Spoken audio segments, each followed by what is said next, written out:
जिंतूर एलदरी रस्त्याची दुर्दशा, संतप्त नागरिकाचा रस्ता रोको आंदोलन। बुधवारी दिनांक 26 ऑगस्ट रोजी अनेक दुचाकीस्वार घसरून पडल्याने काही जण जखमी झाले। यामुळे संतप्त नागरिकांनी सायंकाळी रस्ता रोको आंदोलन केला। जिंतूर एलदरी महामार्ग रस्त्यावर ठिकठिकाणी मोठमोठे खड्डे पडले असून 15 किलोमीटरच्या प्रवास करण्यासाठी नागरिकांना पाऊण तास लागत आहे। काही दिवसापूर्वी सार्वजनिक बांधकाम विभागाकडून खड्डे बुजवण्यात आले होते, मात्र मुरुमाऐवजी माती मिश्रित सामग्री वापरल्याने पावसात ही माती चिखलात बदल झाली। साखरथळा नाका ते एलदरी मार्गावरील दुचाकीस्वार घसरून पडण्याची घटना घडल्याने नागरिकांनी रस्ता रोको आंदोलन सुरू केले। त्यामुळे दोन्ही बाजूने वाहनाची रांगा लागल्या। रस्त्याची तातडीने दुरुस्ती करून दर्जेदार मुरुम खड्डे बुजवावेत अशी मागणी संतप्त आंदोलनकर्त्यांनी केली। सोबत घटनास्थळी असलेल्या नागरिकांशी संवाद साधले असते त्यांचे काय म्हणणे होते ते पहा। अकेले कमाने वाले, अगर हम एक घंटे की जब हम ब्रह्मवाड़ी से जितूर को आ रहे, हमारे घर पे आ रहे थे, गाड़ी सब गिर गए, मोगली हो गई, वो टूट गई, सब फूट गई, हाथ भी टूट गया। ये बाजी को बोलना वो मार लगा, इतना बच्चा एकुलता एक गया। सर्वसामान्य लोकांनी हे जे रस्ता रोको केले हे त्यांच्या रीतसर पद्धतीने त्यांनी रोक करण्यात काम केलेलं आहे। कारण या रस्त्यावर नुसतं मुरुम टाकून, म्हणजे मुरुम बी नाही, माती येते। माती टाकल्यामुळं सारखे जे वाहन, छोटे मोठे वाहन येणं जाणं करतायत, मोटरसायकली, त्याच्यावर जे महिला बसलेल्या जवळपास सकाळपासून आज 20 ते 35 महिला इथं पडलेले आहेत। आणि आताच मंत्री महोदय इथून गेलेले आहेत। लोकांनी त्यांना थांबवण्याचा प्रयत्न केला, पण त्यांना वाटलं असेल काही लोक आपल्याला म्हणजे हात दाखवत आहेत, पण त्यांचं थोडं गैरसमज झालं। आमची तेवढा एवढीच मागणी आहे, बाबा ही रस्ता लवकरात लवकर चांगला करा, म्हणजे जेणेकरून जे होणारे अपघात आहे ते टळले पाहिजे।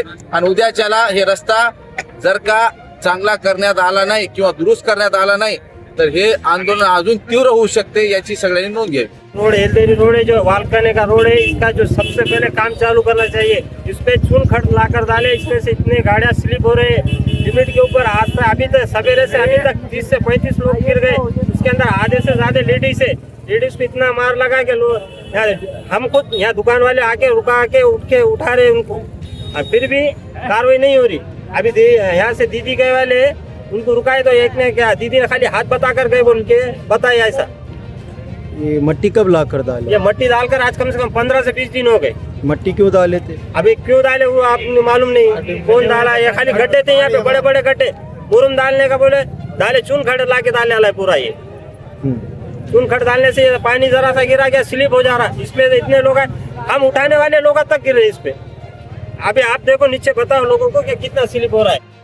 जिंतूर एलदरी महामार्ग रस्ता मागील 2 ते 3 वर्षापासून खड्डेमय झाला असून जिंतूर ते फळेगाव हा महामार्ग रस्त्याची कामाची मंजुरी मिळालेली आहे। मात्र हा काम कधी होतो याकडे जिंतूरकरांचे लक्ष लागले असून हा काम होणार असल्यामुळे या ठिकाणचे खड्डे देखील बुजवले गेले नाही। त्यामुळे अनेक ज्यावेळेस अपघात झाले त्यावेळेस या ठिकाणी खड्डे बुजवण्याचे प्रशासनाला सुचले, मात्र प्रशासनाला ज्यावेळेस सुचले त्यावेळेस देखील त्यांनी खड्डे बुजवताना चक्क या ठिकाणी मुरुम मिश्रित या ठिकाणी माती टाकण्यात आले। त्यामुळे थोडासा पाऊस काय झाला, चिखलमय रस्ता झाल्याने या ठिकाणी अनेक दुचाकीस्वार घसरून या ठिकाणी गंभीर जखमी झाले असून त्यामुळे संतप्त नागरिकांनी या ठिकाणी आंदोलन सुरू केले। या आंदोलनामध्ये आपण बघितलं या ठिकाणी काही प्रवासी होते आणि काही स्थानिक नागरिक देखील होते। या लोकांनी रोष व्यक्त करत या ठिकाणी रस्ता बंद करून टाकला होता। याच वेळेस ही घटनेची माहिती जिंतूर पोलिसांना मिळतात घटनास्थळी पोलीस प्रशासन दाखल झाले। त्यांनी या घटनेबाबत त्यांनी प्रशासनाला कळवतो म्हणून निश्चितच यावर काहीतरी तोडगा काढू असे सांगितल्यानंतर तात्पुरत्या स्वरूपात हे आंदोलन मागे घेण्यात आले।